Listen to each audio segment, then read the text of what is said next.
A warm welcome back to all of you to Small Cap Investing Summit 2014. We've had a great day so far, and we have a wonderful idea presentation just ahead. The format is our standard format with Oliver introducing our instructor, Chris Karlin. Then we'll give the floor to him for his remarks. We will have a Q&A session at the end of the presentation, and you're welcome to type your questions into the online interface at any time. As always, we are recording the session and we'll have it available in our online conference area within 24 hours. And with that, Oliver, please go ahead. Well, thanks, John, and such a pleasure to welcome Chris Karlin, Chief Investment Officer of Aquitania Capital Management. As you can see here on the slide, Chris will highlight Yellow Media for us today. The stock has had a good run of late, but Chris has done some great work on it, and he thinks it's still significantly undervalued, and he'll show us why in a minute. Before I turn it over to Chris, just a few words on his background. He has been in the investment business since the early 90s, and prior to founding Aquitania in 2012, worked as portfolio manager at First Pacific Advisors, which will be familiar to many of you as one of the great value shops out on the West Coast. And with that, I'd like to turn it over to you, Chris, for your remarks. Please take it away. Thank you, Oliver, and thank you you too, John, as well. It's always a pleasure to be here at one of these events and get to talk about some ideas. So today we're talking about Yellow Media, which is a Canadian Yellow Pages provider. Let's see the quick disclaimer slide. Please don't sue me. Just a quick bit about us. We are an opportunistic value firm here in Austin, Texas, and I think what distinguishes our approach to being opportunistic is what we're really looking for is de-risked situations. So situations where there's a wide gap between perceived risk and probable risk, and that often leads us to companies that are accidentally overlooked, actively avoided. As Michael Burry mentioned once, companies that have the ick factor, that when you mention it to others, whether inside or outside the investment community, the reaction is usually one of total disgust. And those are situations where we think that it's probable that the risk has been priced out of the situation. So this is how the market views Yellow Media, or at least historically. It's had a decent run of late, but we'll talk about why that is maybe a little less impressive than it might appear. The Yellow Media is a legacy Yellow Pages provider up in Canada, which was a great business for many, many years until all of a sudden the internet came around and it started to die, and to do so rather rapidly. Like most of its ilk, they have been trying to transition over to a digital media business, and Yellow's actually had some success at that, and so it's really two businesses now. How we view Yellow Media, at the current price, we believe we're paying a fair price for the growing media, digital media business. We're getting the cash flow of the print business for next to nothing. And there are some very specific catalysts with respect to the debt covenants.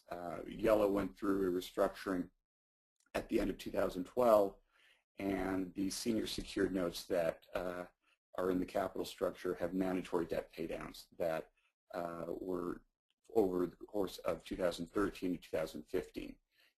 And those are huge catalysts for transfers of value from bondholders to shareholders. And frankly, we got involved in the name middle of last year in the summer. And at that point, the stock was a little under half of where it is today, And at that point, we're looking at saying, gosh, we're paying a really attractive price for the digital media business.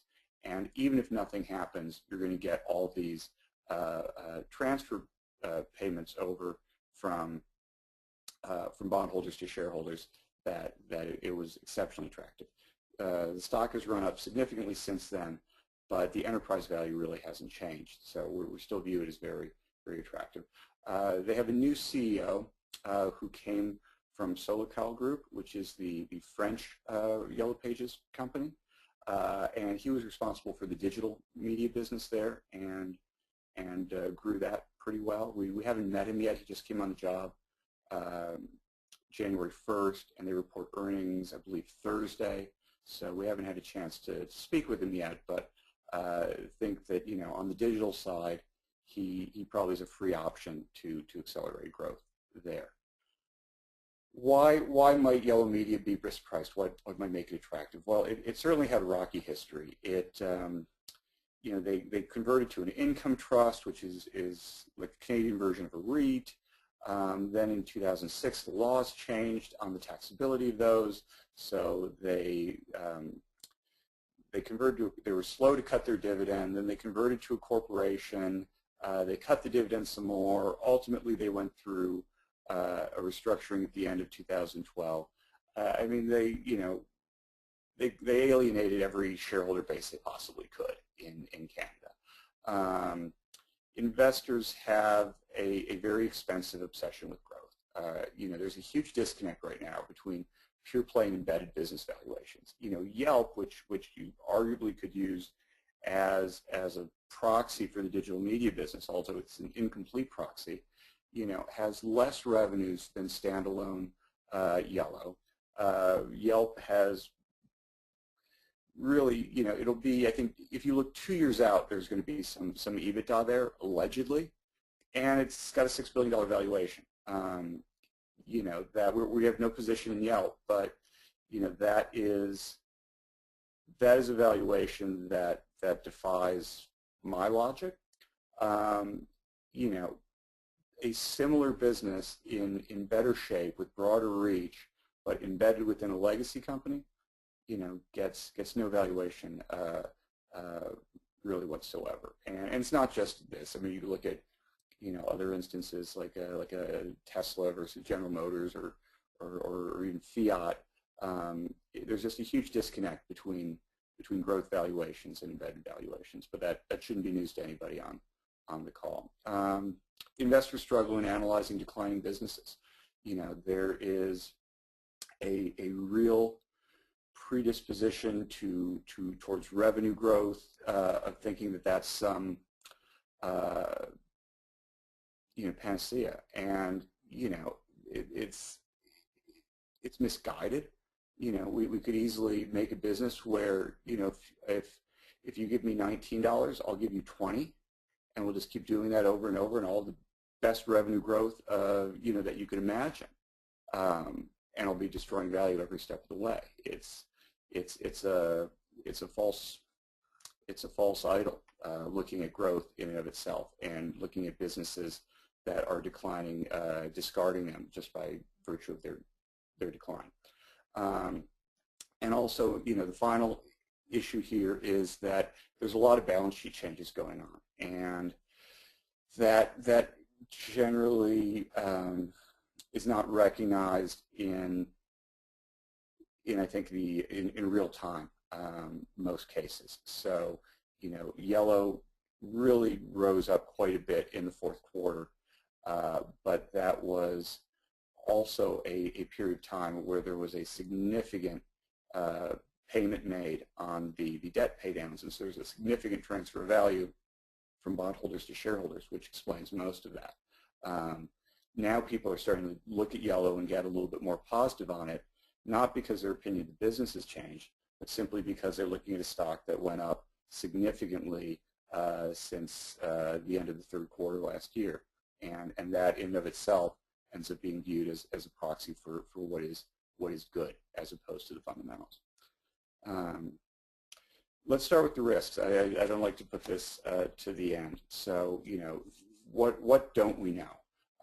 Certainly the decline slope of the print business is uncertain. These businesses will die, but to my knowledge there's not a country yet that has actually seen the extinction of Yellow Page directories. So we don't know exactly what the decline curve looks like towards the end. We don't know at what point the plug gets pulled. What we believe is that, you know, it probably tapers off as you get closer to the end. If you think of the subscriber base or the advertiser base for the Yellow Pages, you had the larger firms, and those had a disproportionate amount of the revenues, as you would expect, and they're leaving. They're leaving because, and they're leaving without being captured on the digital side, because their accounts are of a size that they have many more options, internal or external, for developing their digital presence, and they don't really need the Yellow Pages. The Yellow Pages was never the focus of their marketing. It was a small component of it, even though it was a large spend from the perspective of the Yellow Page companies. So that base is leaving, but that's, we think, mostly shaken out. On the small and middle end, you have, you know, companies that are probably always going to have a presence in the Yellow Pages so long as those directories exist. Plumbers, attorneys, dentists, physicians, things like that. Those categories will probably persist. You know, their sweet spot is small, medium business, and so there's good chance that they have for migrating a lot of these print customers over to digital, and they've done well so far. And I think there's a lot more greenfield opportunity for them there to do so. But certainly we don't know what the ultimate slope of that curve is going to be. What they do have in their favor is it's a highly variable cost model. They don't own the printing plants. They contract out for all that. So they don't have a manufacturing business. They're really just a sales organization. And, you know, what they can do is they cut down the size of the books, and then at some point, if the book is unprofitable, they might combine it with another book in a different region, so the regions expand, and you have, you know, fewer books published that way, but you don't just all of a sudden discharge you know, a city's worth of advertisers. So, you know, it could conceivably be that, you know, as this ends, you just get fewer and fewer issues of the book. So there's, you know, maybe one for the Western region, one for the Central region, one for the Eastern region, and maybe another French version in Canada, and it goes down from that. And certainly the decline curve is going to be steeper in urban and less so in rural areas. But, you know, so that's a risk. We don't know what the terminus ends looks like. They also need to aggressively downsize their G&A expense. And, you know, the new CEO, we haven't met him, we haven't spoken to him. We've looked at his track record at SolarCal and think he's a great addition in terms of adding to the growth of the digital business. But there's another job that has to occur at Yellow, and it's going to be the aggressive management of costs as print disappears. Print has a contribution margin of 80%. So as that business shrinks, it's just taking pure profit out, and you're going to need to shrink the G&A along with it. And I think, you know, that's an unknown question as to how well they're going to be able to do it. So far, they've done a good job, but it's something that we worry about. Similarly, capital restricted, spending's restricted through 2015 with debt paydowns, but we always worry about, you know, companies that are trying to grow, how they allocate capital, and a preponderance to spend on things that we might not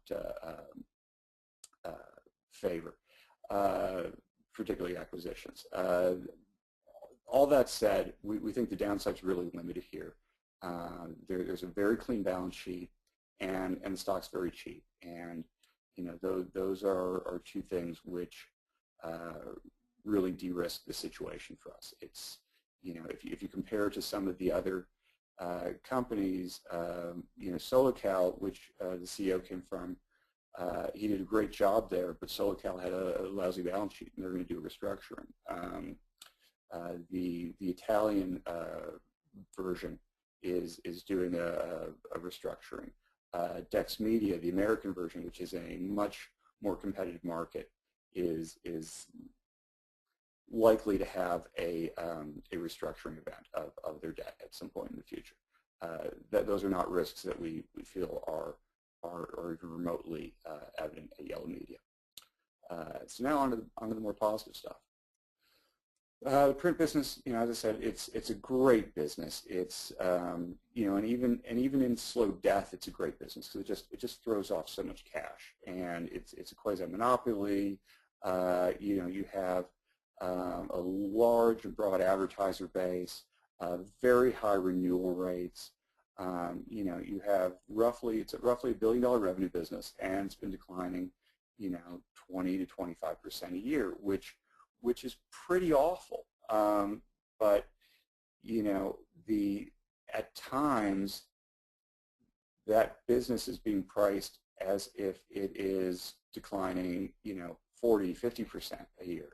There's no value being given to the cash flow that's coming off this, and we think that's foolish because there's still a lot of value that's being thrown off, and what its primary use for right now is delevering this. We think that by 2016, by 2015, you should have a company with almost no net debt, and by 2016, you very well have a company that has absolutely no debt whatsoever. That's very likely in our opinion. And the digital business, so it's a collection of sites. It's a combination of sort of search and like a Yelp type thing, and there's also like a deal site, so it's like a Groupon thing. There's a collection of sites, plus there's also a services component where if you are let's say a small to medium business, they will help build your website. They are partners. They're like top-level partners with Google. They will do your search engine optimization, and really things that I mean, a lot of us on this call are small business owners, or maybe even a little bit larger than that.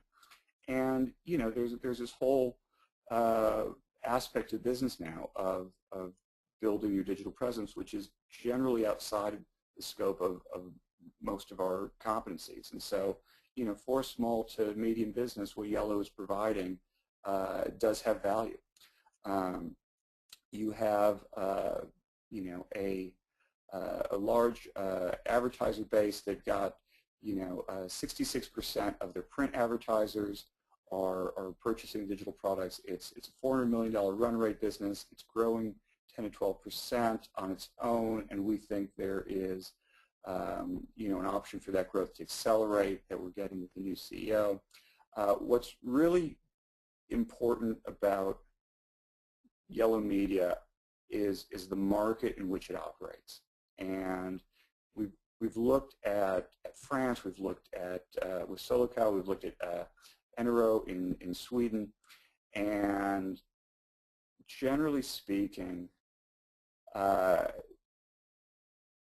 some countries, they are sort of more closed economies and smaller economies, and the Yellow Pages provider has been able to, with the proper management, has been able to more effectively manage the transition, because on two levels. One is because the print declines, maybe haven't been as great, but equally important, their ability to convert print subscribers over to being digital subscribers, because one of the key advantages that you have is you have a sales force that is built in. If you look at a Yelp has no sales force.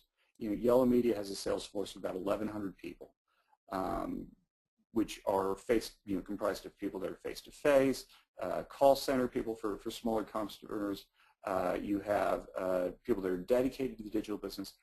You have the subscriber base and you have the relationships. When Yelp started, Yelp did not have 300,000 customer relationships that it could tap into.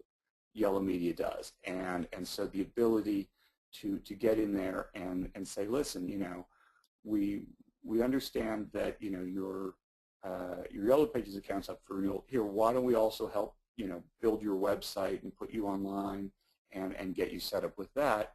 And they've been able to convert 2/3 of their print customers over to that.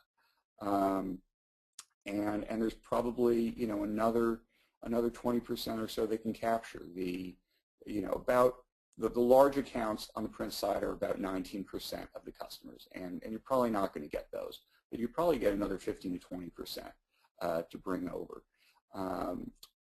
Also, what's important is their reach statistics are huge. They are reaching 30% of Canada's online population every month.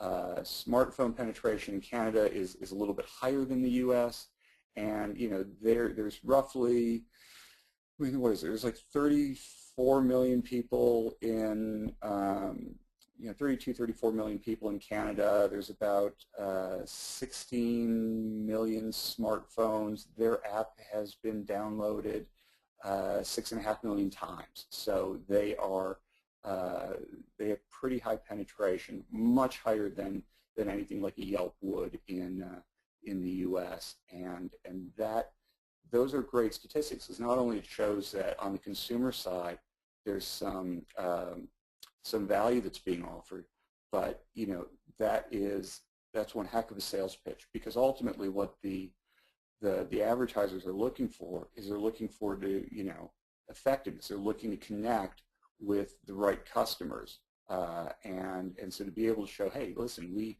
reach 1/3 of the country. We've penetrated almost 40% of the smartphones that are out there. So if you advertise with us, this is who you're going to be able to reach. That's a pretty good sales pitch. And when the ask is for $2,000, $3,000 a year, that shouldn't be that hard to close that sale.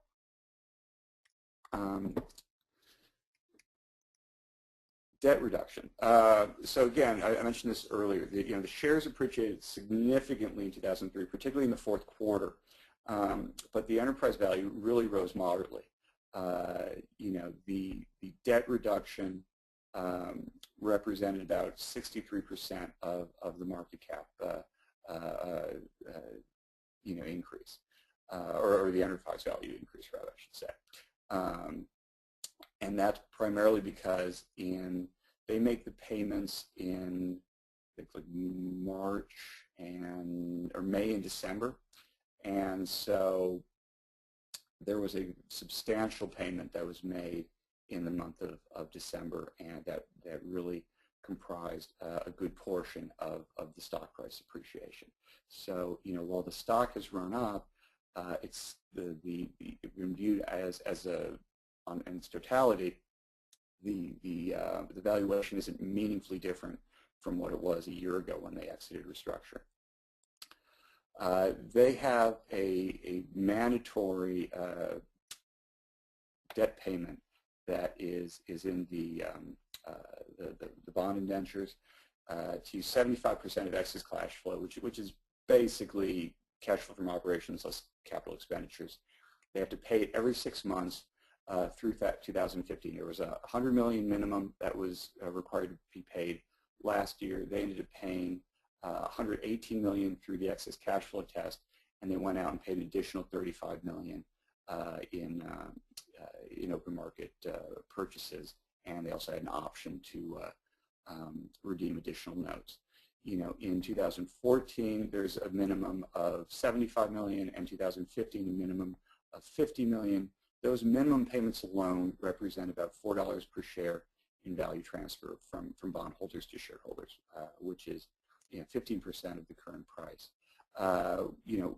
We think it's possible based on our internal estimates, and I'd go actually beyond that. I would say it's highly probable that there will be excess cash flow payments in excess of the minimums.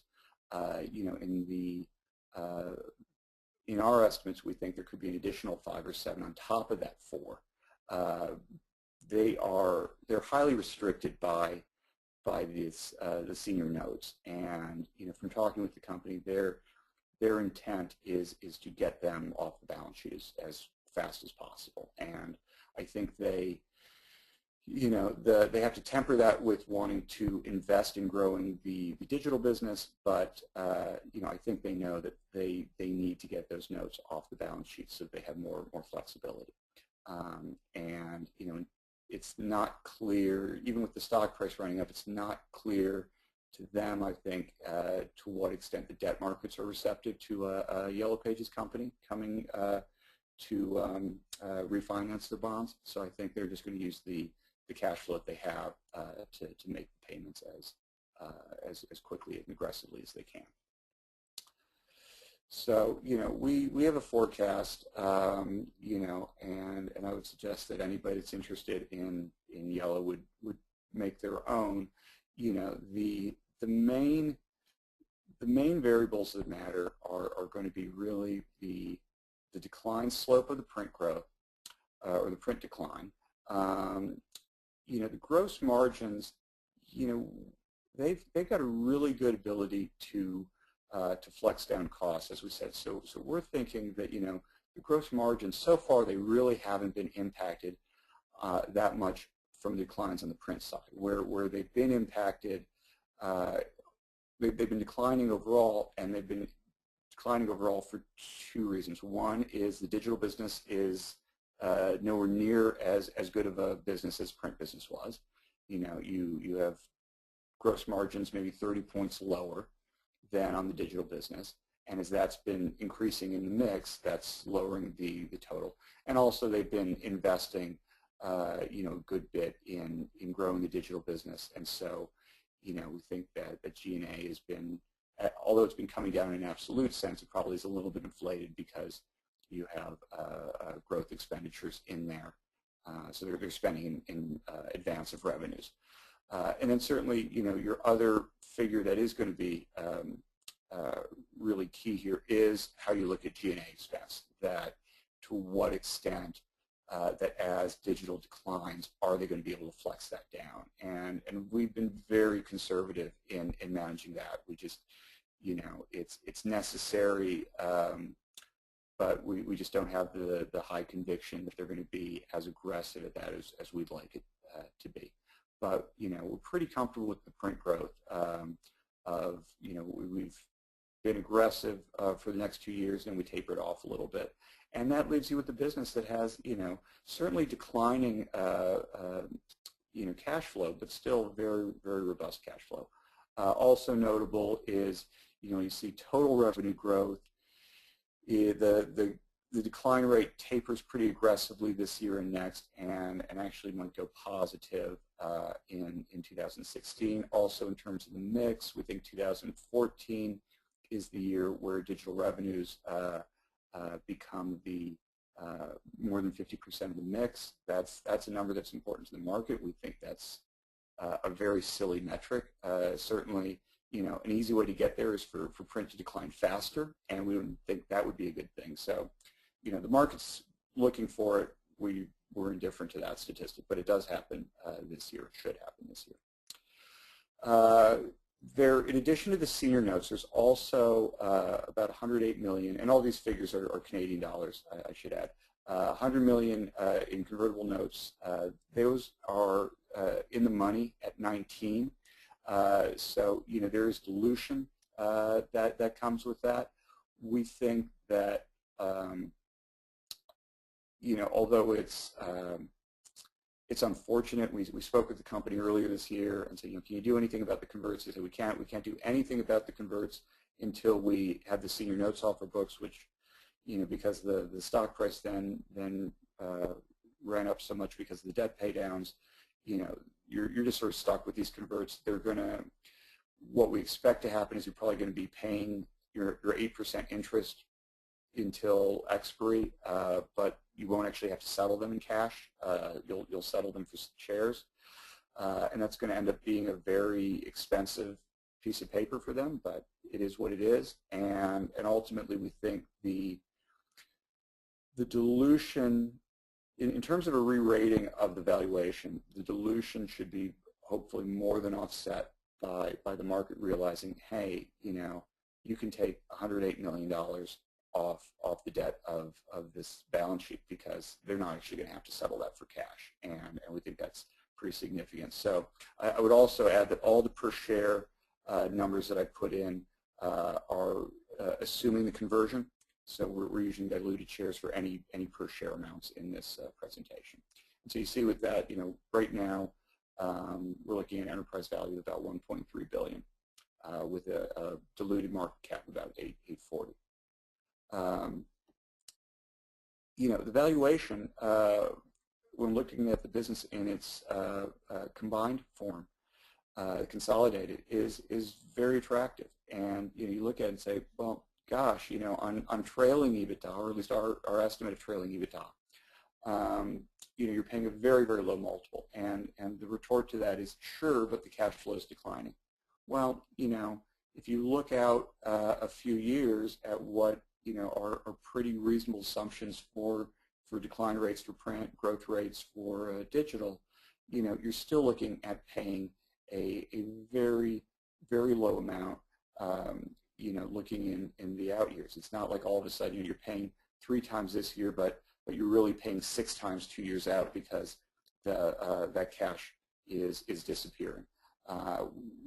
Internally we use a measure we refer to as pre-tax free cash flow, which is usually EBITDA minus maintenance CapEx. In the case of Yellow, we're more conservative and actually include all CapEx or all forecast CapEx because given the nature of the digital business, we're not exactly convinced that the growth CapEx isn't actually absolutely necessary. That it's you kind of have one shot to get these customers to lock them in, and there's a stickiness there.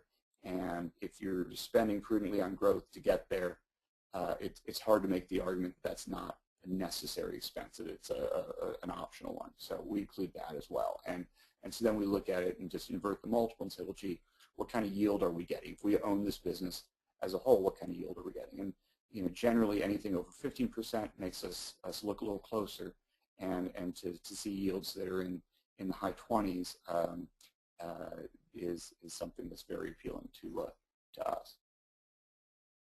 I don't know if you can see this slide. It's basically showing comparables. On the left, we have the Yellow Pages providers. On the right, we have some pure play digitals.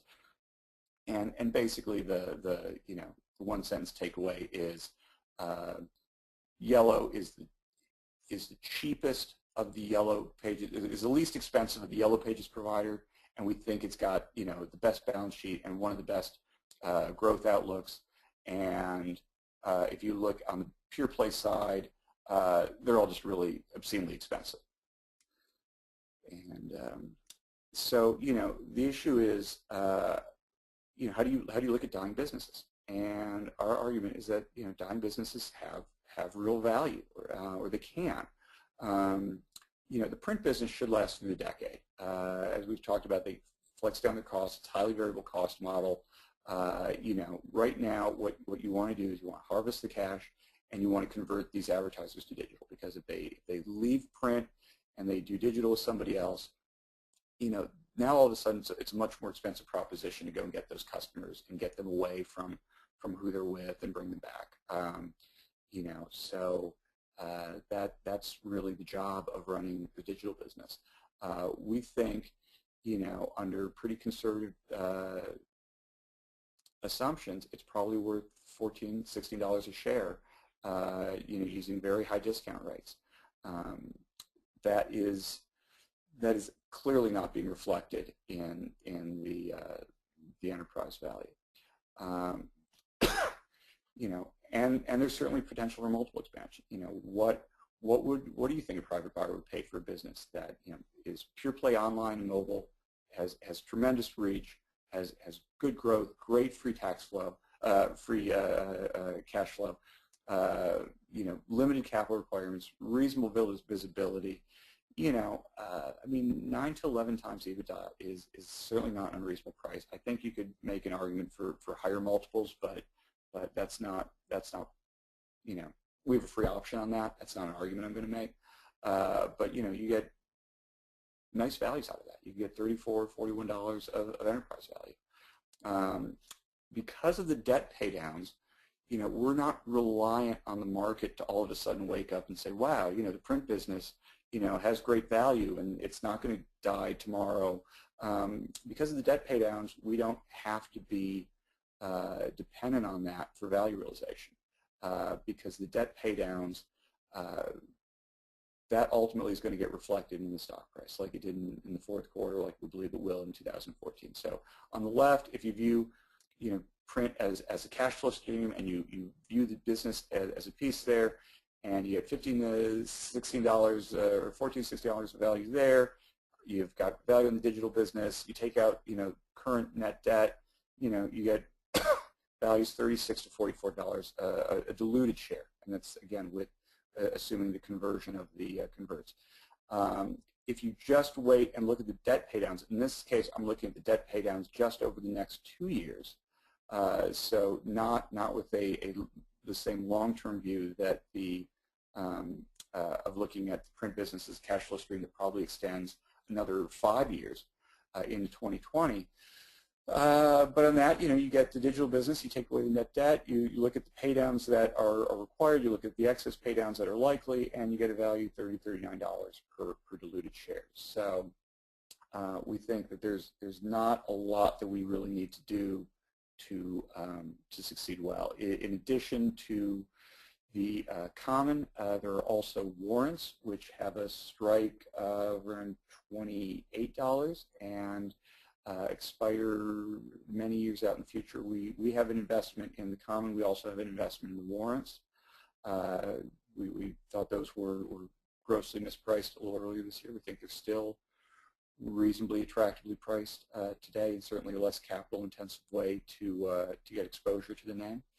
I'll end with just sort of the catalyst. The debt paydowns, as we've mentioned. As I mentioned before, 2014 is a meaningful year as far as I think some analysts are concerned, and that digital is going to be, the predominant part of the business.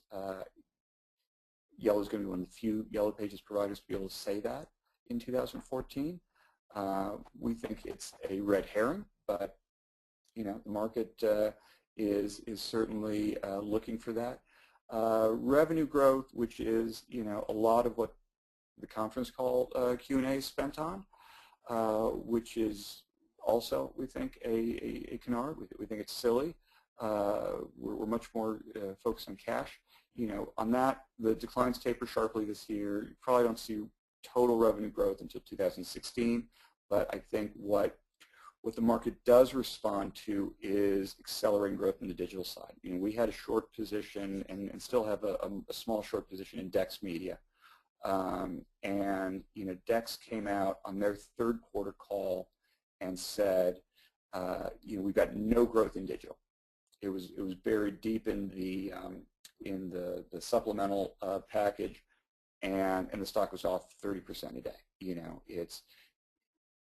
If you're not seeing growth in the digital side and print is declining 20-25% a year, you're in bad shape, and the market recognizes that. So to the extent that you're not going to be able to show total revenue growth this year, but if you do see continued growth on digital and the free option on accelerated growth with the new CEO who proved himself growing the digital business in France, the market should respond very positively to that. And to some extent, the stock performance is the best advertising you can get, because it's certainly it's attracting investors into the name that probably had been they were disgusted with this stock when it was trading at 6 or 10 or 15, but now at 25, they are getting interested again for no other reason than that stock movement occurred. But also I think in terms of more important to us is their ability to connect with advertisers and to say, you know, look at us, our stock's doing well, we're not the dying business that you may think of, may have thought we were. I think that should help them somewhat on the sales side. We don't know, we're not paying for it, but maybe that happens too. So that concludes our remarks, and we'd be happy to entertain any questions. Well, Chris, thank you so much for those remarks. I want to remind everyone that if you do have a question, you can type it into the online interface. Perhaps I'll just start with a couple of questions that have come in just regarding the terminology around the debt paydown. You described it as a transfer of wealth from bondholders to shareholders. If you could just explain, one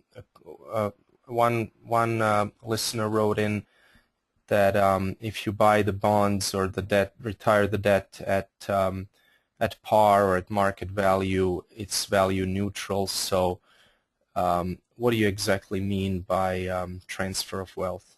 Sure. Okay. Well, it's neutral from an enterprise value perspective, right? So let's say all of a sudden, you know, you have a stock that's at you know, at 25, and you have a mandatory payment this year of 75 million. If you convert the convertible notes, you're going to have 34 million shares outstanding. So that represents about $2 in value this year. That's 75 million. And so from an enterprise value perspective, the questioner is entirely correct, right? You're taking down cash and you're taking down a liability. So, you know, from an enterprise value, nothing has changed. But the components are shifting, right? That all of a sudden you have, you know, from an enterprise value perspective, you have $2 less in debt, but you know, assuming the enterprise value is unchanged, that's $2 more in value that should be accrued to shareholders. And so that's how we look at it. So, you know, you've got 75 million this year that's being paid down. You have another 50 million that's being paid down next year. That's mandatory. That's required. If they don't make those payments, they're in breach of their debt covenants. And those are, we believe, very low hurdles. We don't see any possibility that those payments aren't made. So combined, you're looking at about $4 in a transfer from bondholders to shareholders, assuming no multiple re-rating, assuming no change in the enterprise value. You're shifting the pieces around that as the debt gets paid down, assuming a constant enterprise value, the equity should be worth more. And then on the warrants, do you happen to have the details on the strike price and the term of those warrants? The warrants are, the strike is at 28.16, and the term is, it's in the 20s, I think. I think it's like 26, something like that. Don't quote me on that. It's very far off in the future, and I can't remember the exact expiry date, but the ticker for that is, if you're on Bloomberg, it's Y-WCN, or space CN, and there also are tickers where you can trade these as in U.S. dollars. It's YL. It's like YLWDF or YLWWF, something like that. Don't quote me on those. We trade in the Canadian stocks directly.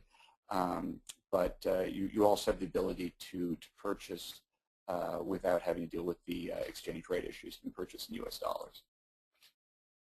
And Chris, obviously with businesses of this kind, with declining free cash flow, capital allocation becomes very important. Now obviously with the debt pay down, we pretty much know how capital will be allocated for the next few years. But let's say the debt is paid down and there's then basically cash to the equity. Do you have confidence that this management team will return cash to the shareholders, or how do you see the ultimate kind of return of capital to shareholders? You know, it's too early to tell. The new CEO started on January 1st. They had a call on January 10th or 11th with investors, which, you know, not much was said, except that, you know, committing to grow the digital business. They are announcing earnings this Thursday, I believe. I'm not sure if the call is Thursday afternoon or Friday morning, but the earnings are coming out this Thursday. So that'll be his first call where he's taking questions. We, you know, because they're in the quiet period, we haven't had contact with him yet, but we're setting that up to speak hopefully after the earnings are released, and get a better sense. I mean, really, what you want, you kind of want two guys. If you could ideally pick two guys to run this business, you'd pick this guy to run the digital business, and no discredit to him, because I don't know him, and we don't know that much about his background. But the other guy you'd pick is like Eddie Lampert, right? You'd pick a guy who is just, you know, obsessed with grinding down costs and you know, making transfers, you know, doing things that are you know, shareholder focused. We simply don't have the answer to that question yet. Beyond the fact that we feel very comfortable with this guy for the growth of the digital business, what do we get with that? You know, because the risk, and I put in the risk factors, one of the things that keeps me up is, you know, in our experience with other managers, when you have people that are very growth focused, that often comes at the expense of being operationally focused, of being really tight on costs, and on being shareholder focused. I'm not saying that that's the case here. We just don't know. I think because he came from this industry, and because he knows the challenges, I mean, at least you can say he's not coming in here with rose-colored glasses or blinders on, you know. But I think there has to be a tension between wanting to put the pedal down and grow the digital business, and yet managing the decline of print and being shareholder friendly. And so, you know, we'll see what happens. I think so that's the broad answer. The quick answer is, you know, honestly, I'm not that worried about it, because his hands are pretty tied for 2 years, and in 2 years we should extract enough value out of this business that I don't necessarily, you know, want to be in this if it's a digital business, which I'm sure is actually, the more I found out about this digital business, the more I like it. It's not a bad business at all. It's not a great business, but it's not a bad business. But, you know, once the cash flows is stripped off of the print business, and that is returned to shareholders through mandatory and elective debt payments, you know, if I'm left with paying a fair price for the digital business, I'm probably not that interested in being there. So you know, the broad answer is, yeah, I have concerns about capital allocation, but the really, you know, short answer is, in the time frame that I'm looking at, which is, you know, very long by the standard of most investors, we're looking a couple years out. I don't think I have too much to worry about in terms of them doing something, you know, egregiously harmful to shareholders over that time frame between now and early 2016. I would like to now go to Oliver for any additional questions as well as the queue. Oliver, please go ahead. Thanks, John. Chris, how do we know about the profitability of the digital business? Do they disclose the numbers on a bottom line basis? give us some more detail around that, please. You have to do some digging, and that's okay. That's what that's what we like. That's what we get paid for. They for reasons that are both competitive as well as internal, they are they do not give a lot of detail. We know through conversations, we know through looking at this business back when it was really more of a pure play print business and looking at comparables, what the contribution margins are like on the print side. So we feel very comfortable with that. On the digital side, it is certainly a little bit harder. You kind of have to guess at it. And one way that we get there is because we have confidence in what we think the print side looks like, and then they give you the total, and we know what the mix is. You can then back into what that implies for the digital side, and we think that this digital side probably has gross margins or contribution margins, high 40s, low 50s maybe. The real question is what is G&A going to look like a couple of years out? Because and obviously they are they're really tight-lipped because by and large we're talking about people, and so to the extent that you want to run this business effectively, you don't really want to be telegraphing, oh, in a couple of years, this much of a reduction is going to happen, and this much of a reduction is going to happen the next year. Certainly there's a reluctance to try and to telegraph that to the market and internally to their employees. So that's really one of the big wild cards, and again it's hard because if you look at some of the pure play businesses on the digital side, so well gee, what should it look like? Well, the problem there is they have all the costs, but they don't have the revenues, and so it's you can look at it on an absolute basis and say, well gee, what kind of business can you have if you're spending 50 million in G&A? What kind of business do you have if you're spending 100 million in G&A? But it's hard when you're looking at businesses that one, we don't necessarily think are that disciplined when it comes to costs. Certainly aren't being valued on profitability, and are spending so far in advance of the revenues. It's hard to get a lot of confidence by looking at at Yelp's or Groupon's or any of these other businesses and saying, well, gee, that's what their income statement model looks like. What does that imply for what Yellow's business could look like? It just doesn't really flow very well. It doesn't translate. So a lot of it is just talking with other providers, reading a lot of conference call transcripts. I mean, the nice thing about this industry is, you've got, easily a half dozen providers that are, in different parts of the world that are going through these transitions. And generally, what we found is, management matters, your balance sheet matters a lot. But also your local demographics, your regional demographics matter an awful lot.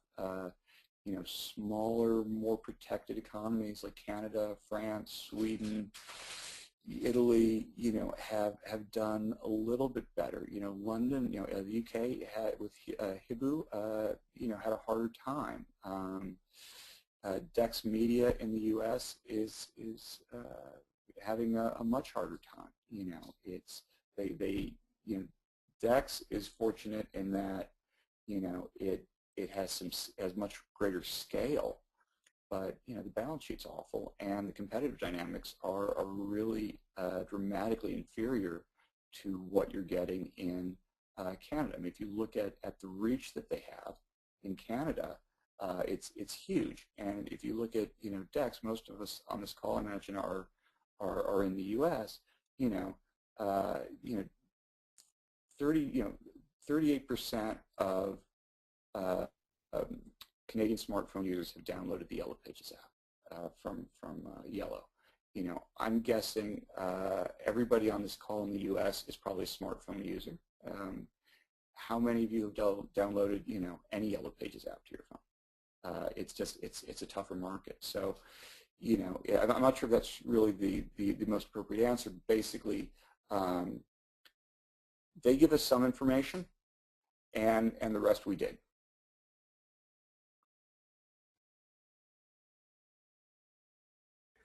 And there are a couple more questions related to the digital business, asking about any estimates of the churn rate, and also how do you think about the breakdown between local and national business, and any competitors you can think of that are appropriate on that basis?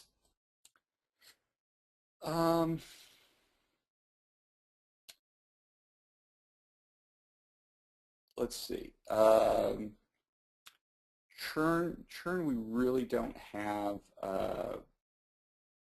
They might put something out. They definitely put out statistics relating to the print business in terms of renewal rate. I'm not sure if they do that specifically for digital.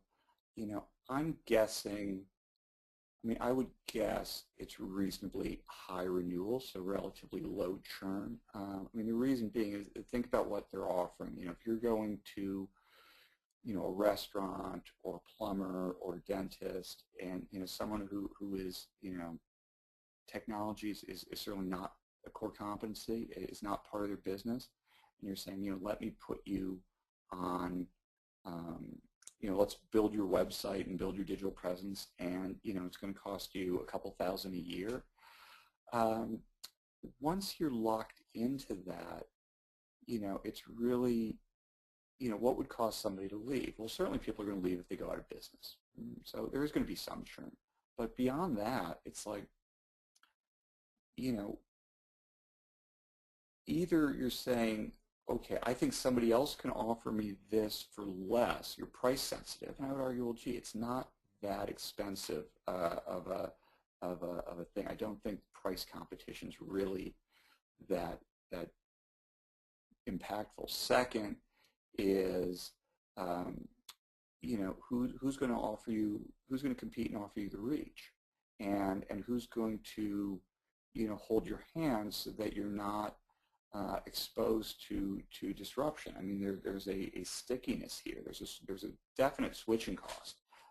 If you think about, for those of us that have businesses and have websites, if you think about, things that you would not want to spend your day dealing with, switching your website provider is sort of high on that list. It's like not much gained, and a lot of disruption, and you would only really consider doing that not because somebody's offering you 10% discount. You would consider doing that only because the provider that you chose screwed up badly. And so it's one of those businesses where, unless you really screw up, either on a relationship basis or on a service, functional basis, these are customers that you probably have for life, as you did on the Yellow Pages side. So I don't think churn should be a very significant metric. I think the second part of the question was relating to competitors. I'm sure there are, so they offer pretty broad, I guess the short answer is I don't know of any direct competitors that, offer the completeness of service that they do. The longer answer is they offer a wide range of services. So if it's just, and they, if you're looking at like some services, like they do partner services with Google, where they're like a top tier, whatever Google calls their providers. They work with Google. They get you on Google search engine. I'm sure there are, probably a couple other top tier providers in Canada, and certainly, you're not limited. If you're in Toronto to deal with a Canadian firm, you could always, I'm sure you get called on by U.S. firms that are offering to put you onto Google search and sell you AdWords or whatnot. So, you know, I'm sure that is, you know, very competitive. But that's also not really a huge part of the business. You know, when you look at the parts of the business that are using their own sites, providing access, and I've looked at their sites. Their sites are actually, you know, quite nice and functional. You know, what you're offering is you're offering reach. It's kind of like, you know, saying you're NBC and you know, you're going to deliver a certain audience, you know, each night, and you know, would you like to advertise with us? And you know, it's not like, you know, it's not like TV where there's necessarily as much choice to be able to get that reach in the Canadian market. Whereas in the U.S. market, you know, I don't know what Dex Media's reach is, but I know it's not 30%. You know, if you look at like Yelp's reach in Canada, and they did a, I should add, if you want more information, they did an investor presentation in December, which was a little peculiar because the CEO had been announced, but he hadn't started yet, so I'm not sure where this was delivered, but they put a slide deck up on their website, and they show information about, you know, they show a lot of digital metrics. They show their reach into Canada, the range of services, how they compare against things like Foursquare or Yelp or Groupon in their Canadian market, and they just, I mean, obviously it's their document, but they just shine. It's really a, you know, one of the things we were really worried about when we got into this was, okay, you know, is this, on the digital side, is this even a local business? Because, you know, isn't it kind of a you know, is it national business, is it a global business? You know, can anybody, you know, what's the barrier to entry? Can't anybody do this? And the more that we realized that, you know, what they were offering wasn't just, you know, commodity services like, hey, we'll build your website, but it's, hey, we'll put you on our platform, and our platform has unprecedented reach in this country and in these localities where you happen to do your business. That's a totally different sales proposition. And, you know, the more that we've read about the digital, you know, when we got into the stock, it was like $11, $12, and we knew we had $8 coming in transfers from debt holders to shareholders over the next 3 years. You know, I didn't do a lot of work as to the quality of the digital business. I didn't think much of it. As we got deeper into the name, as the stock price rose, and we had to, you know, evaluate, you know, do we stay or do we just book the gain? You know, had to look much more closely at the digital business and say, you know what, it's not the great business that print was, but it's pretty good business. It does not, it's not a commodity. It's not easily replaceable, because what you're really offering isn't so much the technology. It's you're offering reach. You're offering reach to a you know, very targeted to a customer, and you have great penetration. So as long as they can keep that that high penetration up in Canada, they have something that has value that they can sell. I'd also add that they do, with their quarterly results, they do a supplemental financial package that offers more granular detail on things like, you know, average revenue per advertiser, number of advertisers, more detail on the individual businesses. It's certainly not as detailed as you'd like or as we'd like, but it does give you enough to get started in terms of picking the pieces apart and looking at them more granularly. And we'll have to wrap it up here in a minute. Just do want to go to one last question. It's actually based on your history with Ambase. If you could entertain that question and talk a bit about the potential you see for their Manhattan real estate project. Yeah, you know, it's so Ambase, the quick summary is Ambase was a thrift that had been effectively seized by the government back in 1990 or 91, based on a regulatory change in how the government treated goodwill for statutory capital purposes. They were fighting the government for 23 years. They finally settled in late 2012, and they received, it was like 180 million cash plus federal tax gross up on that. They distributed a fair bit of cash at the end of 2012 to investors. They were left with a pile of cash. We got involved because it was selling well, about half book value, and book value was all cash. So we, we just basically saw it as buying cash at a deep discount.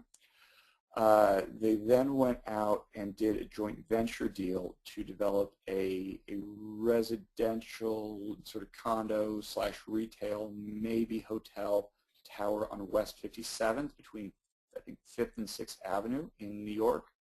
You're one block off of Park Avenue South, and above 200 feet, about 230 feet, you have an unobstructed view into Central Park off the northern side of the property.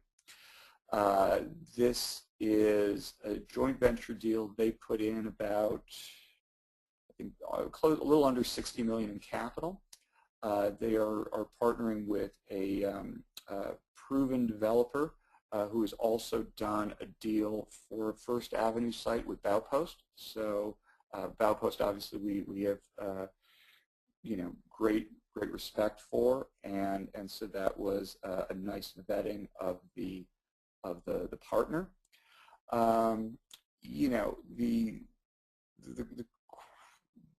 They have plans approved.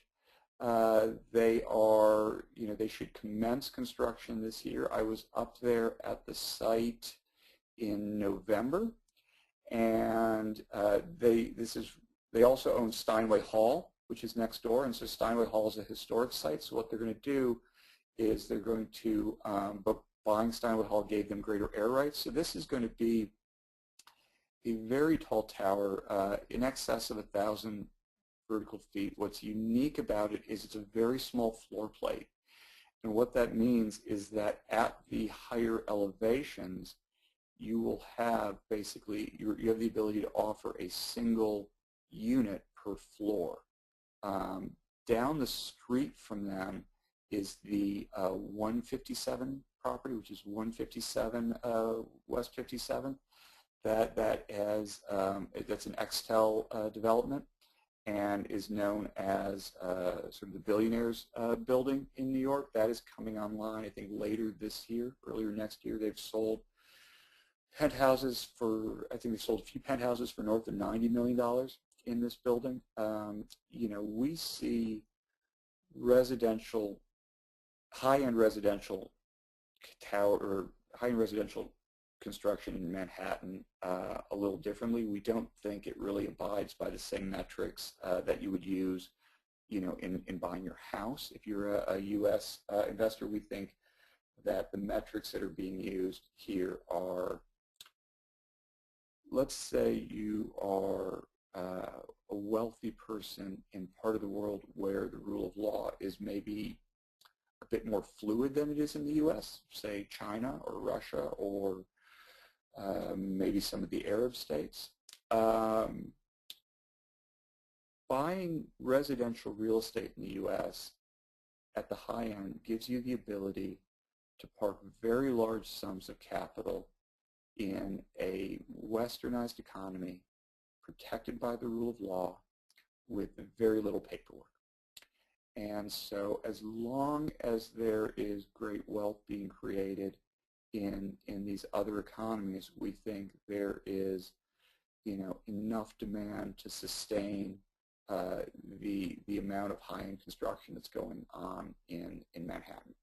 And the short answer is we think that this tower is probably up by It's probably done by like 2017. We've seen the renderings. It's beautiful, but more importantly and more beautiful to us is we think that the value that should be created, and we think that value should start accruing as the catalysts come by. Those being they break ground, they start taking deposits, they start announcing sales. It should very well. The stock's at like about 120 right now.